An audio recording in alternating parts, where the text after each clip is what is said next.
স্বাগতম সবাইকে। সম্মানিত প্রতিষ্ঠান প্রধান, শিক্ষক মণ্ডলী এবং আমার আইসিটি কর্নার ইউটিউব চ্যানেলের যারা ভিউয়ার্স রয়েছেন আপনাদের প্রত্যেককেই ইএফটি সংক্রান্ত আরেকটি আপডেট ভিডিওতে সুস্বাগতম জানাচ্ছি। সম্মানিত ভিউয়ার্স, অবশেষে অনেক জল্পনা কল্পনার অবসান ঘটিয়ে ইএফটিতে চতুর্থ লটের বেতন আজকে কিন্তু ছাড় হয়েছে এবং আমি ফেসবুক পেজে একটা পোস্ট দিয়েছিলাম, সেখানে অনেকেই কমেন্টস করেছেন যে স্যার আজকে চতুর্থ লটের ডিসেম্বর 2024 এই মাসের বেতন আমরা হাতে পেয়েছি বা আমরা উত্তোলন করতে পেরেছি বা অ্যাকাউন্টে জমা হয়েছে। যারা চতুর্থ লটে ডিসেম্বর 2024 এই মাসের এমপিওর অর্থ ইএফটিতে পেয়েছেন তাদের প্রত্যেককে অভিনন্দন জানাচ্ছি এবং শুভকামনা জানাচ্ছি। এই ভিডিওতে আমরা মোটামুটি ইএফটি সংক্রান্ত আরও কিছু গুরুত্বপূর্ণ তথ্য আপনাদের সাথে শেয়ার করছি। আমার অনুরোধ থাকবে আপনারা অবশ্যই ভিডিওটা একদম শুরু থেকে শেষ অবধি দেখবেন। আমি গত কয়েকদিন যাবৎ লাইভ চলাকালীন সময় যে প্রশ্নগুলো সবচেয়ে বেশি পেতাম, মূলত সেগুলো নিয়ে আজকের এই ভিডিওটি আমি তৈরি করছি। একটু ভিডিওটি লং হলেও আপনারা অবশ্যই পুরোটা দেখবেন, এটাই অনুরোধ রইল।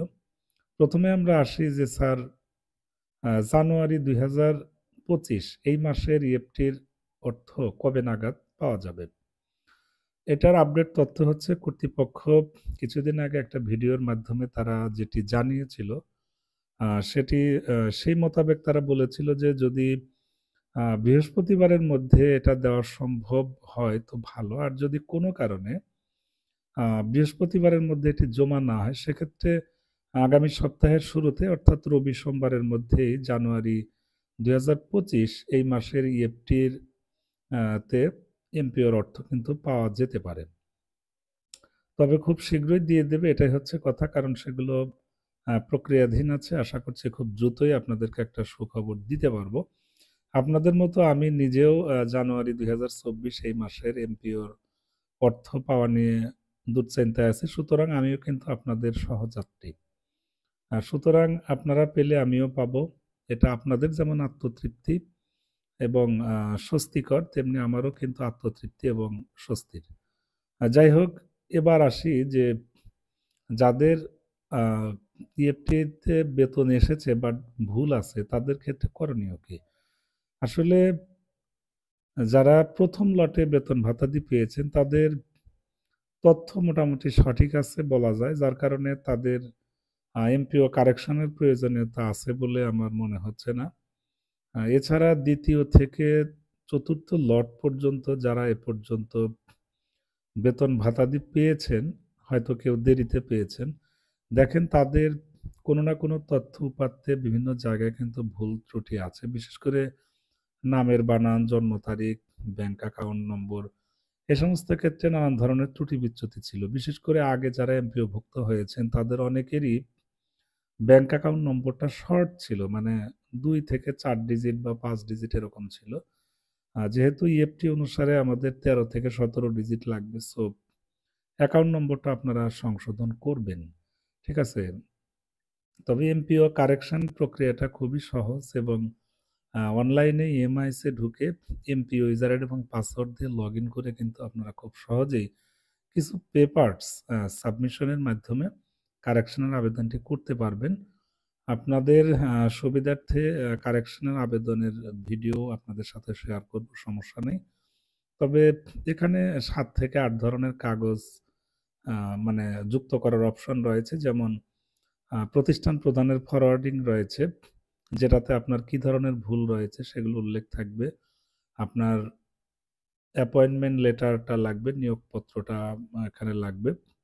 এনআইডির অরিজিনাল কপিটা লাগবে। এছাড়া টিচার স্টাফ স্টেটমেন্ট লাগবে।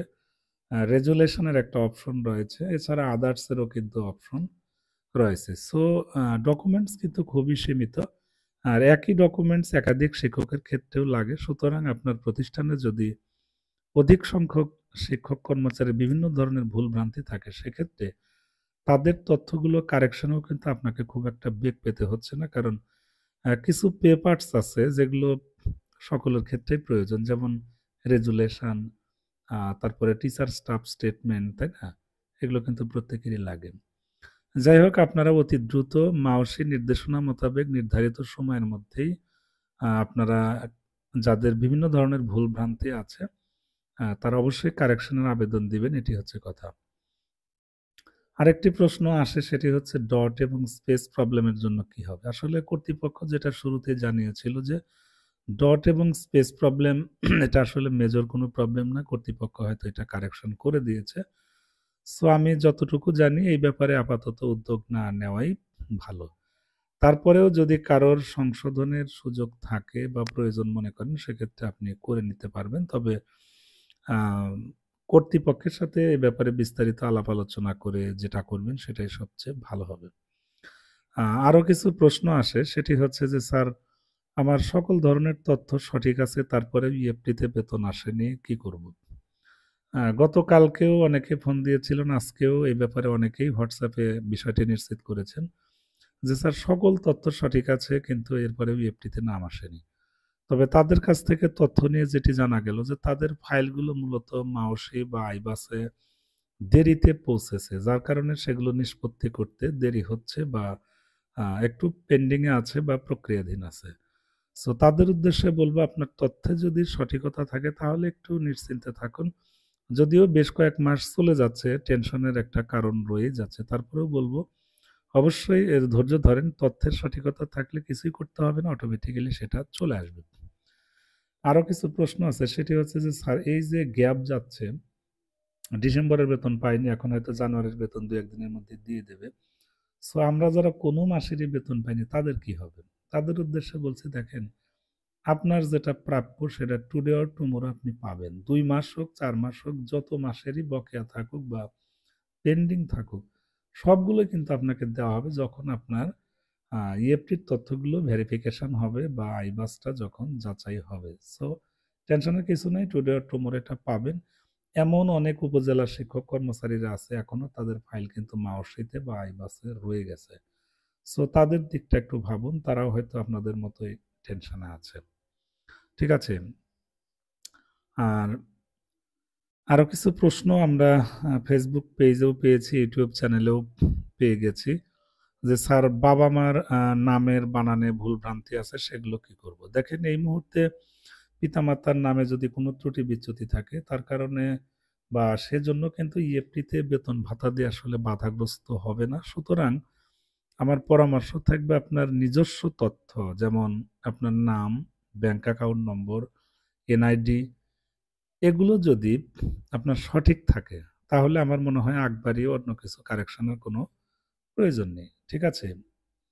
আর অনেকেই বলেন যে, "স্যার, আমি ২য় ধাপে বেতন পেয়েছি, আমার তথ্যে কোনো ভুল নেই, আমি কি কারেকশন করব?" তো সকলের উদ্দেশ্যে বলছি, আসলে আপনি কোন ধাপে বেতন পেয়েছেন এটা কিন্তু মুখ্য বিষয় না। মুখ্য বিষয় হচ্ছে আপনার তথ্যের ত্রুটি আছে কিনা।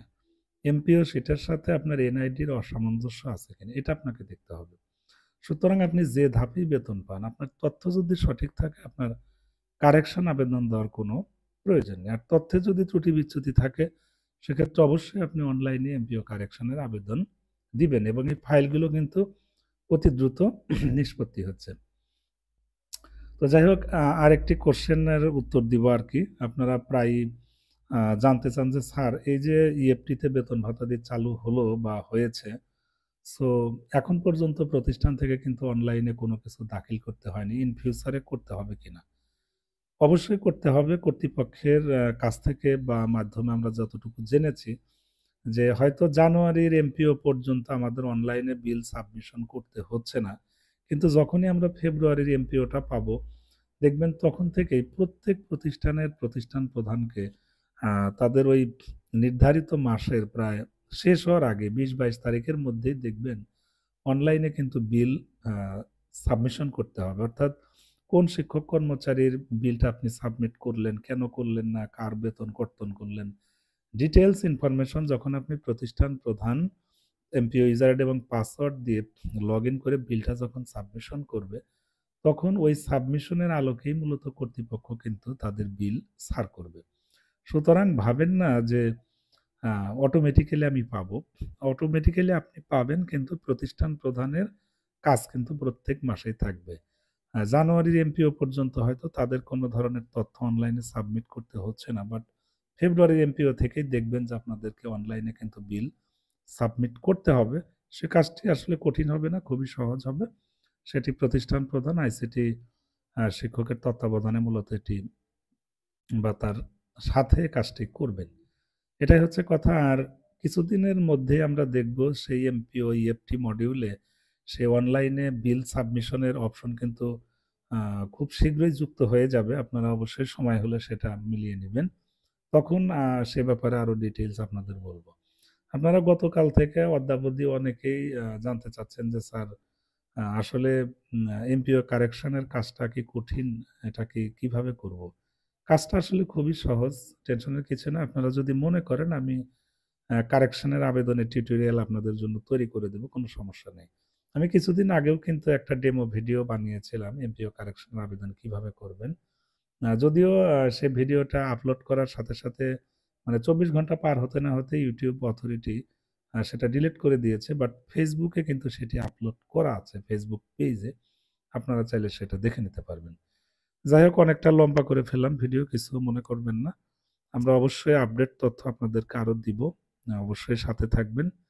আপাতত এতটুকুই আপডেট। আর শেষে একটা কথাই বলছি, আমরা প্রত্যেকেই আ জানুয়ারির ইএফটি নিয়ে অবশ্যই অধীর আগ্রহে অপেক্ষা করছি। আশা করছি কর্তৃপক্ষ আ খুব শীঘ্রই এই জানুয়ারির এমপিওর যে অর্থ সেটি আ প্রত্যেক শিক্ষক কর্মচারীর অ্যাকাউন্টে কিন্তু দিয়ে দেবে।